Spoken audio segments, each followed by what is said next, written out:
If you thought you saw your freedom, it was truly a mirage. Freedom's locked a cell away from Julian Assange. Our First Amendment rights are by his side behind bars, and the next voices silenced will be ours. Rest assured, democracy is rotting in the dark. Rest assured, we vilified dissenters, pushed out black renters, and tore down their housing just to build a little urban park. God, I tell you, old America really knows how to leave its mark, to blaze a trail and leave 100 scars, and rip your free speech from out your throat, demonize the man who told you it was so, and leave him freezing in a cell in Belmarsh, perpetually awaiting extradition, thrown to the wolves of claustrophobia and malnutrition. And all that we can hope is that we catch Uncle Joe in some fleeting, lucid moment of his flickering, senile fascist mission. That maybe we could trick him into thinking Julian was some sweet, blonde, middle school Christian, and she got mixed up with a few bad apples, slapped with some charges, and thrown into prison. Joe would set him free without a moment's hesitation under one condition: that he could snip her hair before she goes back to school and he goes back to business.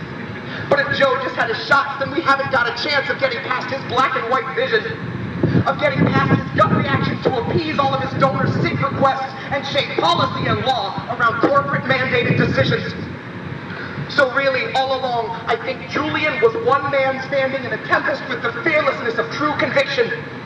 And if his is the only conviction we see after he shed a light on this country's most poisonous schemes all come to fruition, and we'll collectively stare at the ground because we felt like our hands were too tied beyond signing petitions, while he's tortured to death for attempting to warn and enlighten admittedly not quite the brightest of citizens.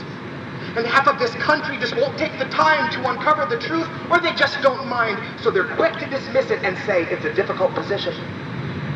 Then we're back to the comfort of centrist delusion, right back to sleep for the ignorant sheep who resisted themselves into one protracted contusion, twisting themselves into knots to correct all your stimulus check-based confusion, wrapping their necks around their backs as they justify overflow migrant detention or fracking pollution. And then Kamala laughs, and the camera pans down to her shoes. And that footage is 90% of your 6 o'clock news, except for a feel-good story about a man who at 95 years young just made Employee of the Month at Whole Foods. And the $50 gift card means this month he'll afford his prescriptions and meals, and he won't have to choose. This is the machine that a man named Julian Assange threw his body on the gears of for you. So to cry out for his freedom is the least that we can do. Now best believe the feds will serve to muddy up the truth, but rest assured the temperature in Belmarsh is an icy 22, and Julian is shivering in a solitary room without a view. And rest assured Obama loves a whistleblower just about as much as he loves weddings where he doesn't get to detonate the groom. Rest assured Obama bought the plot where all our First Amendment rights are gonna rot and demanded that they carve his smiling likeness on the tomb. So that when you come to pay respects to your free speech rights and a somber feeling hits you and you look up to the sky, the answer will be staring you right in the eyes to the questions of why and of who. So if you thought you saw your freedom, then they wanted you to. Human rights are mutable, and Julian is proof.